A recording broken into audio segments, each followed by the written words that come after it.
안녕하십니까, 박사호입니다.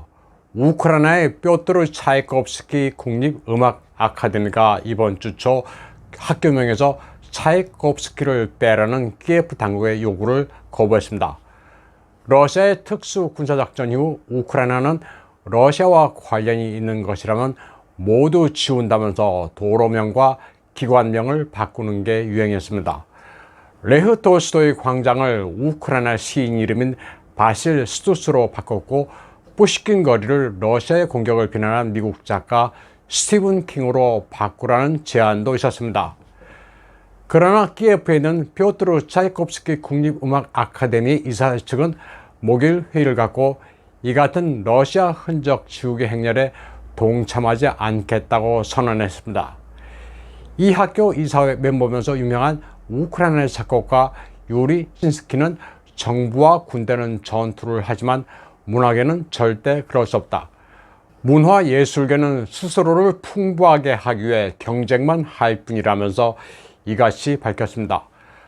또 차이콥스키는 셰익스피어, 잔다르크, 크라이스트처럼 어느 특정 민족의 것이 아니라 전 세계의 것이라고 말했습니다.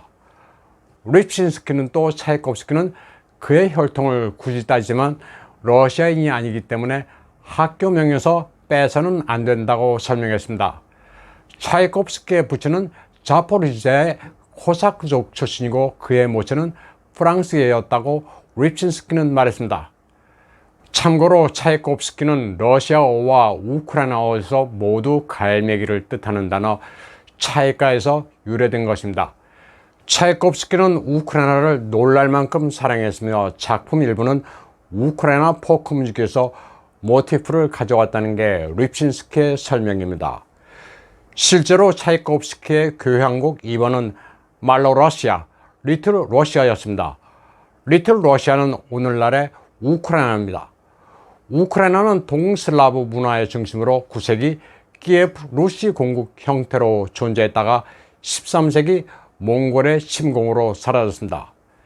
이후에는 폴란드, 리투아니아 연합왕조, 러시아의 자르 제국에 의해 복속됐다가 러시아 혁명 직후인 1917년 우크라이나 인민공화국이란 이름으로 잠시 존재했었습니다. 그러나 볼셰비키에 의해 강제로 소련에 편입됐습니다. 그리고 결국 소련 해체 후인 1991년 오늘날의 우크라이나가 독립했습니다. 온전하게 우크라이나란 이름으로 국가를 유지해온 역사가 거의 없습니다. 현재 우크라이나 말고는 독립국가나 왕조의 형태로 존재한 적이 없습니다. 우크라이나란 국명도 지역을 의미하는 끄라이, 주변부를 뜻하는 접두사 우, 명사형 전미사 나의 조합입니다. 나라 이름이 변두리, 주변 지역입니다. 러시아 주변부의 작은 러시아라는 의미의 말로 러시아와 일맥상통합니다. 백조의 호수, 호두까기 인형으로도 유명한 차이콥스키는 러시아 제국의 일부였던 우크라이나 지역을 생전에 여러 차례 방문했고 그 역시 차이콥스키 뮤직 아카데미의 창립 멤버 가운데 한 명입니다. 때문에 학교명에서 차이콥스키 이름을 없애는 것은 무리가 있었습니다. 이 학교 이사진들은 만장일치로 교명을 유지하기로 결정하고 젤렌스키에게 서한을 보내 차이콥스키 이름을 인위적으로 지우는 데 따르는 위험을 강조했습니다. 이들은 우크라이나 뿌리를 가진 작곡가 차이콥스키의 유산을 보호해야 한다면서 러시아를 지우기 위해 건드릴 일이 아니라고 역설했습니다. 한편 지난 4월에는 제네바에 있는 국제음악 콩쿠르 세계연맹이 1958년부터 모스크바와 상트페테르부르크에서 4년마다 열리는 차이콥스키 국제 콩쿠르를 축출하기도 했습니다. 전쟁을 일으킨 러시아를 규탄한다는 명분이었습니다. 또 3월에는 웨일즈의 카디프 필하모니 오케스트라가 차이콥스키를 프로그램에서 빼버렸습니다. 역시 침략자 러시아를 규탄한다는 이유였는데 차이콥스키의 우크라이나 연고를 고려하지도 않은 조치였습니다. 카디프 필하모닉은 3월 18일 세인트 데이비드 호르셀링 콘서트에서 차이콥스키의 1812 서곡과 슬라브 행진곡, 리틀 러시아라는 명칭의 교향곡 2번을 연주 목록에서 삭제했습니다. 카디프 필하모닉의 책임자 마틴 메이는 차이콥스키의 1812 서곡이 나폴레옹의 침략에 맞서 싸운 러시아를 묘사했기 때문에 우크라이나 분쟁이 발발한 시점에서는 부적절하다고 설명했습니다. 또 슬라브 행진곡도 군대와 연관이 있어 부적절하며 리틀 러시아 교향곡 2번도 우크라이나의 심기를 거스를 수 있다고 말했습니다. 다음 소식입니다. 페트로 포로셴코 우크라이나 전 대통령이 민스크 협정은 우크라이나의 군사력 강화를 위한 시간 벌기였을 뿐 그 이상도 이하도 아니었다고 털어놨습니다. 2014년부터 2019년까지 우크라이나 대통령을 지내면서 2015년에 러시아, 독일, 프랑스와 민스크 협상을 벌여 돈바스 휴전을 이끌어낸 포로셴코는 키예프 정권이 군세력을 재건하기 위한 시간 벌이를 했다고 말했습니다. 그는 이번 주 독일 도이체벨레 방송과 라디오 프리 유럽 우크라이나 지사와의 인터뷰에서 이같이 밝혔습니다. 그는 민스크 협정을 통해 모든 것을 성취했다면서 8년을 벌어 경제 발전을 이루고 충분히 강력한 군대를 건설하는 게 목표였다고 말했습니다. 그는 손자 병법의 요체인 김한술에서 전략의 영감을 얻었다면서 전쟁에서의 승리가 반드시 군사적 교전에서 이기는 것만 의미하는 게 아니라고 설명했습니다. 그런 면에서 민스크 협상은 우크라이나의 승리였다는 겁니다. 그런 또 민스크 협상은 군사적 패배를 겪은 뒤 시간을 벌기 위해 임한 것이라 진지한 생각은 애초에 없었다고도 털어놨습니다. 다음 소식입니다. 6월 17일 푸틴 대통령의 연설 내용들은 다 중요하지만 그 가운데 러시아와 서구의 근본적인 차이점이 뭔지 지적하는 대목에 관심을 가질 필요가 있습니다. 바로 서구와 미국의 인플레이션입니다. 금융 서비스 제국이 돈을 마구 쥐거나 일반인들의 자산 가치를 줄이고 있다면서 인플레이션은 러시아 탓이 아니라고 강조했습니다. 돈을 마구 풀면 다수의 국민들은 빈민으로 변합니다. 그러면 정치권은 여기에다 복지란 이름으로 공짜로 돈을 또 풀게 됩니다.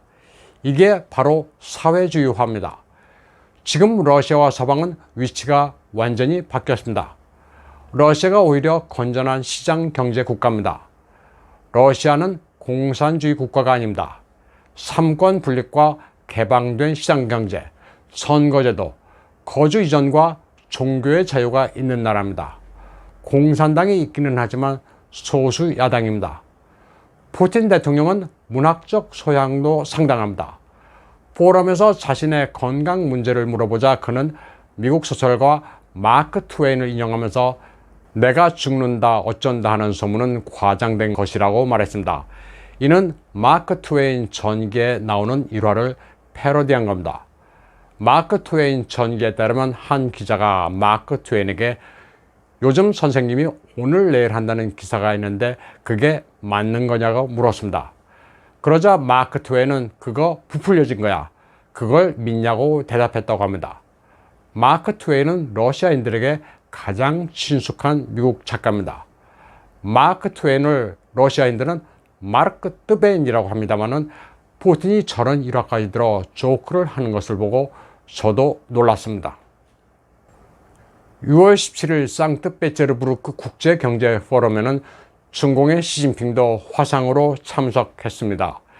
축사를 하기 위해 등장한 시진핑은 미국과 서구의 제재를 당하고 있는 러시아 편을 들었습니다.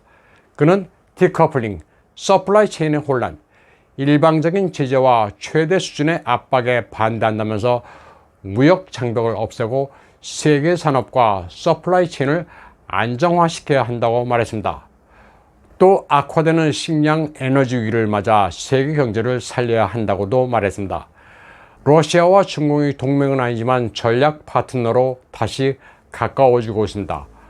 러시아는 자유시장 경제체제, 중공은 공산 전체주의로 체제에 다름에도 불구하고 미국과 서방에 함께 맞서고 있습니다. 이는 과거 역사를 보면 왜 그런지 간단히 이해할 수 있습니다. 2차 세계대전 당시 미국과 서구는 나치 독일을 패퇴시키기 위해 소련의 스탈린과 손을 잡은 적이 있습니다.